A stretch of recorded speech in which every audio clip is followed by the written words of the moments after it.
తిరుపతి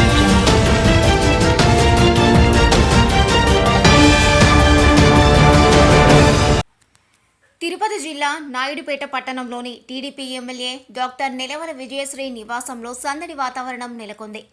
సార్వత్రిక ఎన్నికల్లో సూళ్లూరుపేట నియోజకవర్గం నుంచి అత్యధిక మెజారిటీతో విజయం సాధించిన డాక్టర్ నిలవల విజయశ్రీ పార్థసారథి దంపతులతో పాటు టీడీపీ నియోజకవర్గ ఇన్ఛార్జ్ నిలవల సుబ్రహ్మణ్యం, అమృత సరళ దంపతులు, నాయకులు నిలవల రాజేష్లను పార్టీ నాయకులు, కార్యకర్తలు, అభిమానులు భారీగా తరలివచ్చి శాలువాలు, పూలమాలలతో సత్కరించి శుభాకాంక్షలు తెలియజేశారు. ఈ సందర్భంగా ఏర్పాటు చేసిన భారీ కేక్ను ఎమ్మెల్యే నిలవల విజయశ్రీ కట్ చేసి అందరికీ పంచిపెట్టారు.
మరిన్ని న్యూస్ అప్డేట్ కోసం A3 న్యూస్ ఛానల్ ని సబ్స్క్రైబ్ చేసి బెల్ ఐకాన్ ను ప్రెస్ చేయండి.